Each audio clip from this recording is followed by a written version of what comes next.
Hello दोस्तों, आप सभी का बहुत बहुत स्वागत है अक्षय वन चैनल पर। और आज मैं आपके लिए लेकर आया हूँ जंगल में घटी एक बहुत ही डरावनी और बिल्कुल सच्ची घटना।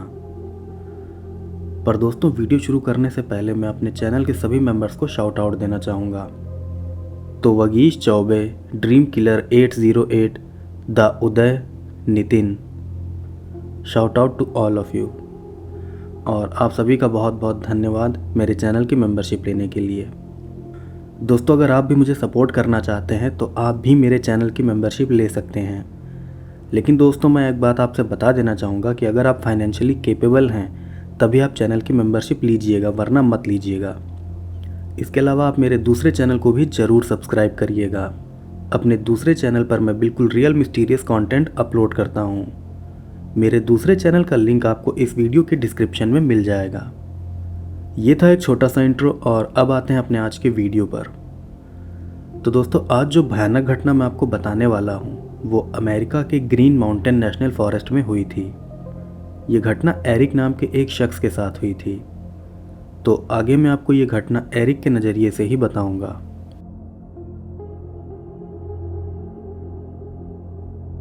मेरा नाम एरिक है। मैं अमेरिका के वेरमॉन्ट स्टेट का रहने वाला हूँ और आज मैं आपको मेरे साथ हुई एक बहुत ही भयानक घटना बताने जा रहा हूँ। जो घटना आज मैं आपको बताने वाला हूँ वो मेरे साथ साल 2007 के जनवरी महीने में हुई थी। और जिस समय ये घटना हुई थी उस समय मैं सिर्फ 22 साल का था। दरअसल बात यह है कि साल 2007 में कैंसर की वजह से मेरे पापा की डेथ हो गई थी। मैं अपने पापा के बहुत क्लोज था, इसलिए उनकी डेथ से मुझे बहुत गहरा सदमा लगा था। पापा की मौत से मैं डिप्रेशन में चला गया था। डिप्रेशन की वजह से मैं सबसे अलग थलग रहने लगा था। यहाँ तक कि मैंने अपने दोस्तों से भी बातचीत करना बिल्कुल बंद कर दिया था। फिर कई दिनों तक मेरी ऐसी हालत देखकर एक दिन मेरी मम्मी ने मुझे समझाते हुए कहा कि बेटा, तुम इस तरह से कब तक उदास रहोगे? तुम्हारे पापा की मौत का दुख मुझे भी है, लेकिन इसका मतलब ये नहीं कि मैं अपनी जिम्मेदारियाँ भूल जाऊँ। हर किसी को एक ना एक दिन इस दुनिया से जाना ही पड़ता है, इसलिए इस बात को लेकर हम हमेशा के लिए दुखी नहीं रह सकते। मैं अपनी मम्मी की बात बहुत अच्छे से समझ रहा था। मैं जानता था कि उनको मेरी चिंता हो रही है। खैर, फिर मेरी मम्मी ने मुझसे कहा कि बेटा, तुम कुछ दिनों के लिए कहीं बाहर घूम आओ ताकि तुम्हारा मन थोड़ा बदल जाए। मम्मी की ये बात मुझे भी सही लगी, क्योंकि मैं भी जानता था कि मेरे दुखी रहने से मेरे पापा वापस नहीं आएंगे। वैसे भी हर साल सर्दियों के मौसम में मैं और पापा विंटर कैंपिंग करने ज़रूर जाते थे। मेरी मम्मी को कैंपिंग करना बिल्कुल भी पसंद नहीं है, इसलिए सिर्फ मैं और पापा ही कैंपिंग के लिए जाते थे। हम लोग वेरमॉन्ट स्टेट के ही ग्रीन माउंटेन नेशनल फॉरेस्ट में कैंपिंग करने जाते थे। ग्रीन माउंटेन नेशनल फॉरेस्ट एक बहुत ही बड़ा और सुंदर नेशनल फॉरेस्ट है जो कि पहाड़ों और घने जंगलों से घिरा हुआ है। मैं और पापा हर साल सर्दियों के मौसम में ग्रीन माउंटेन नेशनल फॉरेस्ट में कैंपिंग करने जाते थे। वहाँ पर हम लकड़ी का बना एक कैबिन किराए पर लेते थे और कई दिनों तक उसी कैबिन में रुककर हम कैंपिंग करते थे। जिन्हें नहीं पता उन्हें मैं बता देना चाहूँगा कि अमेरिका के जंगलों में लकड़ी के कई छोटे छोटे घर बने होते हैं जिन्हें वुडन कैबिन कहा जाता है। लकड़ी के बने इन घरों में बिजली, पानी और बेड वगैरह की भी सुविधा होती है। हालांकि ये बहुत फैंसी नहीं होते हैं, लेकिन कैंपिंग के लिए ये कैबिन्स बहुत ही कंफर्टेबल होते हैं और इन्हीं कैबिन्स में रुककर लोग कैंपिंग भी करते हैं। लकड़ी के बने इन कैबिन्स का पूरा अधिकार फॉरेस्ट डिपार्टमेंट के पास होता है। फॉरेस्ट डिपार्टमेंट से बुकिंग करके कोई भी शख्स इन कैबिन्स को किराए पर ले सकता है और इनमें रुककर कैंपिंग कर सकता है। तो मैं और पापा भी हर साल ग्रीन माउंटेन नेशनल फॉरेस्ट में ही कैंपिंग करने जाते थे, क्योंकि सर्दियों के मौसम में स्नोफॉल होने से वहाँ पर चारों तरफ बर्फ़ ही बर्फ़ हो जाती थी, जो कि देखने में बहुत ही सुंदर लगती थी। मैंने अपने पापा के साथ कई साल उसी जगह पर कैंपिंग की थी, इसलिए उस जगह से मेरे पापा की बहुत सी यादें जुड़ी थी। यही वजह थी कि मैंने कैंपिंग करने के लिए उसी जगह जाने का मन बनाया था। तो साल 2007 की 11 जनवरी की तारीख को मैं अपने डॉग ऑलिवर को साथ लेकर कैंपिंग करने ग्रीन माउंटेन नेशनल फॉरेस्ट गया था।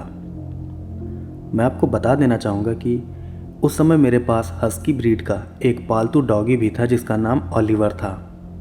तो उस दिन मैं अपनी कार में कैंपिंग का ज़रूरी सामान लेकर नेशनल फॉरेस्ट के लिए निकल गया था। फिर नेशनल फॉरेस्ट पहुंचने के बाद मैंने कैंपिंग के लिए लकड़ी का एक कैबिन किराए पर ले लिया। मैंने जो कैबिन किराए पर लिया था वो जंगल के काफ़ी अंदर था और उसके आसपास दूसरा कोई भी कैबिन नहीं था। दरअसल मैंने सोचा था कि मैं उस जगह पर कैंपिंग करके अपने पापा को याद करूंगा, इसीलिए मैं अपने किसी दोस्त को भी अपने साथ कैंपिंग करने के लिए नहीं लाया था। खैर, फिर कैबिन किराए पर लेने के बाद मैं अपना कैंपिंग का सारा सामान भी उसी कैबिन में ले आया। मैंने जो कैबिन लिया था वो बहुत ही अच्छी लोकेशन पर था और उस कैबिन के आसपास चारों तरफ बस घना जंगल था। नॉर्मली सर्दियों के मौसम में बहुत ही कम लोग कैंपिंग करने जाते हैं, क्योंकि सर्दियों में बर्फीला तूफान आने के बहुत ज़्यादा चांसेस रहते हैं और कभी कभी बर्फीले तूफान लगातार कई दिनों तक चलते हैं, जिस वजह से कैंपिंग करने आए लोग इन्हीं तूफानों में फंस कर रह जाते हैं। इन बर्फीले तूफानों से बचने के लिए ही ज़्यादातर लोग सर्दियों में कैंपिंग नहीं करते। मैं भी सर्दी के मौसम में ही वहाँ पर कैंपिंग करने गया था और सर्दियाँ होने की वजह से मेरे अलावा वहाँ पर बहुत ही कम लोग आए थे। तो अपने कैबिन में आने के बाद मैंने थोड़ी देर आराम किया और फिर उसके बाद मैं ओलिवर को साथ लेकर हाइकिंग के लिए निकल गया। मैं ओलिवर के साथ पैदल चलते हुए जंगल के कई किलोमीटर अंदर तक चला गया था, लेकिन फिर शाम होते देख मैं वापस अपने कैबिन की तरफ लौटने लगा। फिर जब मैं अपने कैबिन से सिर्फ 2 किलोमीटर की दूरी पर था, तभी वहाँ पर हल्का हल्का अंधेरा होने लगा। दिन के उजाले में जो जंगल देखने में बहुत सुंदर लगता है, वही जंगल रात के अंधेरे में बहुत ही भयानक भी हो जाता है। मैं तेजी से कदम बढ़ाते हुए अपने कैबिन की तरफ जा ही रहा था कि तभी अचानक से मुझे कुछ दूरी पर अपने पीछे से किसी के चलने की आवाज़ आने लगी। वो आवाज़ ऐसी थी जैसे कोई दबे पांव मेरा पीछा कर रहा हो।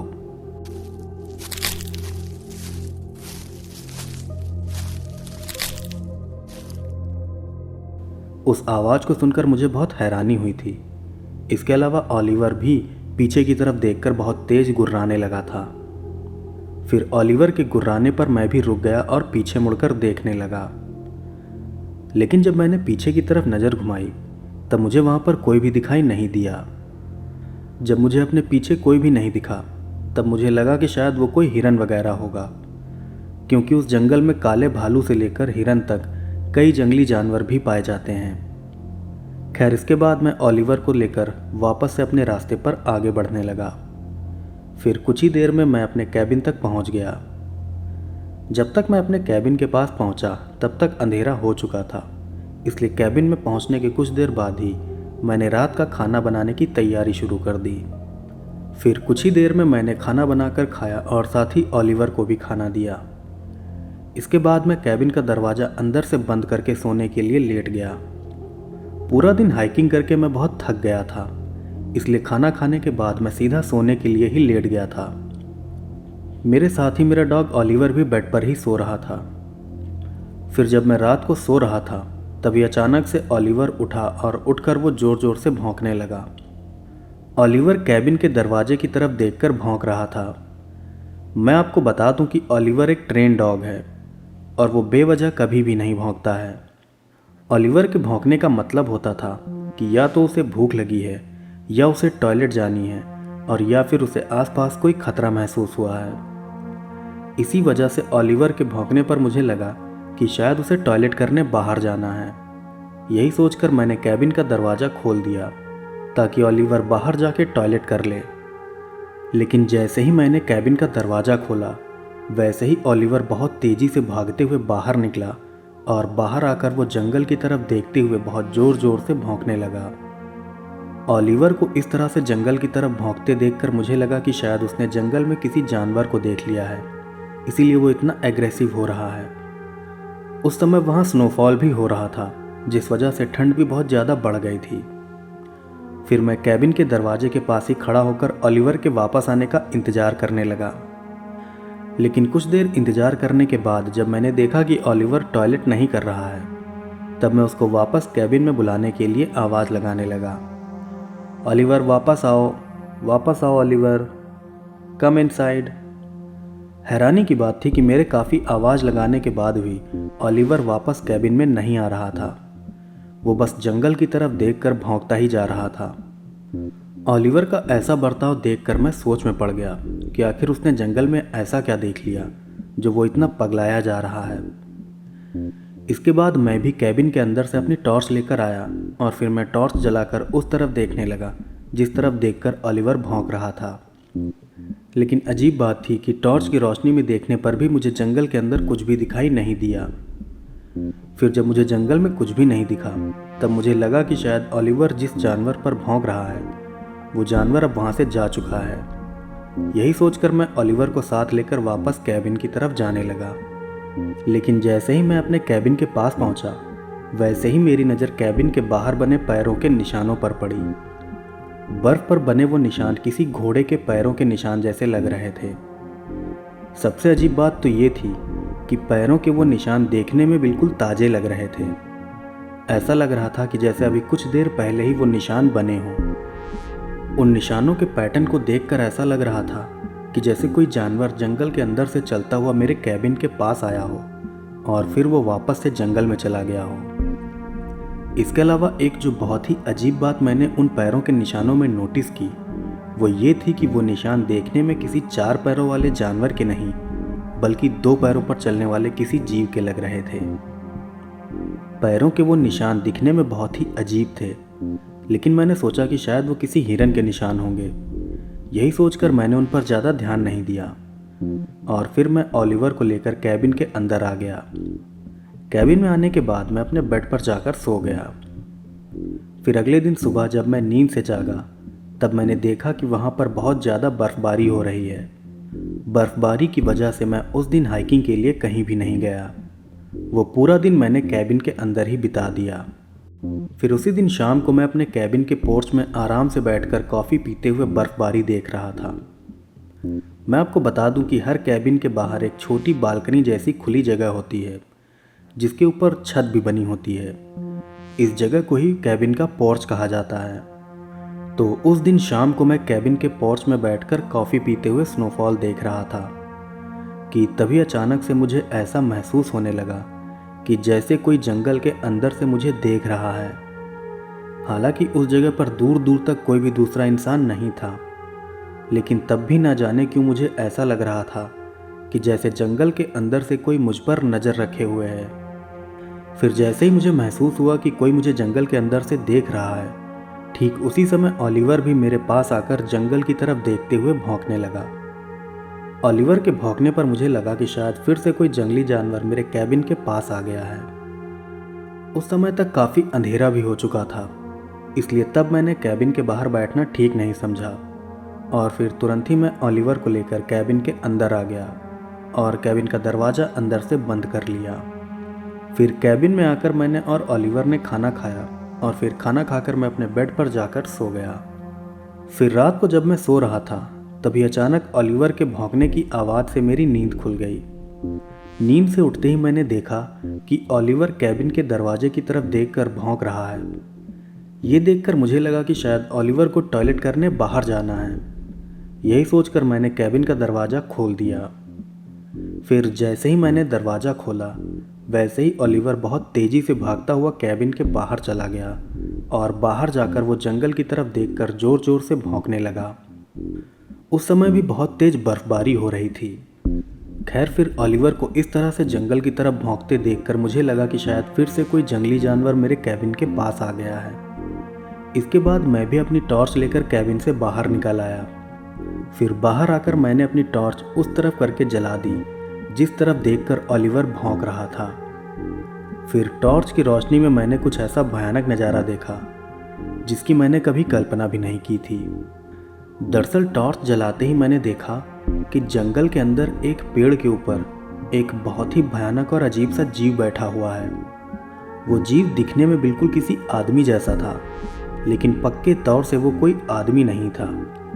वो जीव बहुत ही लंबा था और उसका पूरा शरीर बिल्कुल बर्फ जैसा सफ़ेद था। उस जीव के शरीर पर कोई भी कपड़ा नहीं था। उसके पैर भी किसी घोड़े जैसे खुर वाले थे।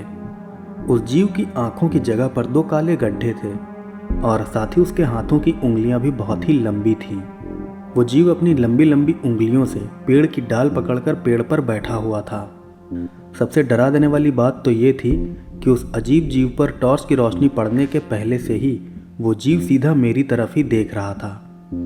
वो भयानक जीव अंधेरे में बैठा काफ़ी देर से मुझ पर नज़र रखे हुए था, और जब ये बात मुझे समझ आई तब मैं डर से बिल्कुल कांप उठा था। टॉर्च की रोशनी पड़ने के कुछ सेकंड्स बाद तक वो भयानक जीव सीधा मुझे ही देखता रहा, लेकिन फिर कुछ देर बाद ही वो जीव एक लंबी छलांग मारकर पेड़ से नीचे कूद गया और जंगल के अंदर चला गया। उस जीव को देखकर मैं बहुत ज़्यादा डर गया था। फिर मैं भी ओलिवर को साथ लेकर बहुत तेज़ी से कैबिन के अंदर चला गया। कैबिन में जाकर मैंने दरवाज़ा अंदर से बंद कर लिया। उस भयानक जीव को देखकर मैं बहुत ज़्यादा डरा हुआ था। मेरी समझ में नहीं आ रहा था कि आखिर वो है क्या। इस पूरी घटना से मैं इतना ज़्यादा डर गया था कि मैं उसी समय अपने घर चले जाना चाहता था, लेकिन रात होने की वजह से मैं अपने कैबिन के बाहर नहीं निकल सकता था, क्योंकि रात के अंधेरे में वो जीव बहुत ही आसानी से मुझ पर हमला कर सकता था। इसीलिए घर जाने के लिए मुझे सुबह होने का इंतज़ार करना था। मैं आपको बता दूं कि उस समय मेरे पास एक मोबाइल फ़ोन भी था, जिससे मैंने अपनी मम्मी को कॉल करने की कोशिश भी की थी, लेकिन मैं जंगल के इतने अंदर था कि वहाँ पर मेरे मोबाइल में बिल्कुल भी नेटवर्क ही नहीं आ रहा था। खैर, फिर मैं अपने कैबिन में ही रुककर सुबह होने का इंतज़ार करने लगा। मैं अपने बेड पर लेटकर सोने की कोशिश कर रहा था, लेकिन डर के मारे मुझे नींद ही नहीं आ रही थी। मैं अपने बेड पर आराम से लेटा हुआ था, लेकिन न जाने क्यों ओलिवर अभी भी बहुत बेचैन होकर पूरे कैबिन में इधर से उधर भाग रहा था। ओलिवर बार बार कैबिन के दरवाजे की तरफ देखकर गुर्रा रहा था। ऐसा लग रहा था कि जैसे ओलिवर को दरवाजे के पास किसी के होने का एहसास हो रहा हो। ओलिवर की ऐसी हरकतें देखकर मुझे और भी ज़्यादा डर लगने लगा था। मैं डर के मारे अपने बेड में ही दुबका बैठा हुआ था। फिर तभी अचानक से कोई मेरे कैबिन का दरवाज़ा खटखटाता है। खटखटाने की वो आवाज़ ऐसी थी जैसे कोई मुझसे दरवाज़ा खोलने को कह रहा हो। फिर जैसे ही खटखटाने की वो आवाज़ आती है, वैसे ही ओलिवर भी कैबिन के दरवाजे की तरफ देखकर बहुत ज़ोर ज़ोर से भौंकने लगता है। फिर जब ओलिवर दरवाजे की तरफ देखकर भौंक रहा होता है, तभी अचानक किसी के बहुत ज़ोर से चीखने की आवाज़ आती है।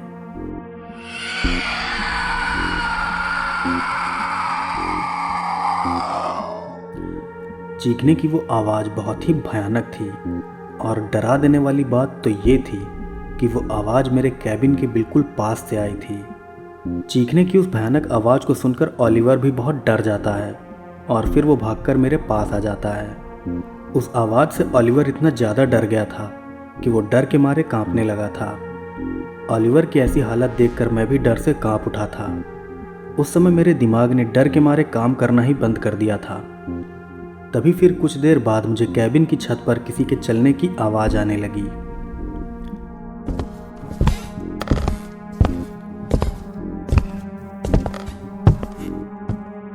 वो आवाज़ ऐसी थी जैसे कोई बहुत ही भारी भरकम शख्स कैबिन की छत पर टहल रहा हो। इसके बाद मुझे रात भर अपने कैबिन के खिड़की दरवाजे खटखटाने की आवाज़ आती रही। बीच बीच में खटखटाने की वो आवाज़ इतनी तेज़ हो जाती थी कि उस समय मुझे ऐसा लगता था कि जैसे वो शैतान कैबिन का दरवाज़ा तोड़कर सीधा अंदर ही आ जाएगा। खटखटाने की उन आवाज़ों से मैं बहुत ज़्यादा डरा हुआ था। मुझे तो ऐसा लगने लगा था कि शायद वो रात मेरे जीवन की आखिरी रात होगी। खैर, फिर किसी तरह डरते डरते मैंने वो रात काटी, और फिर सुबह होते ही मैं अपना सामान लेकर सीधा घर के लिए निकल गया। इस घटना से मैं बहुत ज़्यादा डर गया था, लेकिन इसके बारे में मैंने अपनी मम्मी को नहीं बताया। मैं नहीं चाहता था कि मेरी मम्मी इस घटना के बारे में जानकर परेशान हो। खैर, मेरे साथ हुए उस हादसे के बाद मैंने कई सालों तक कैंपिंग भी नहीं की थी। वैसे आज भी मुझे पता नहीं चल पाया है कि आखिर वो भयानक जीव था क्या जिससे उस रात मेरा सामना हुआ था।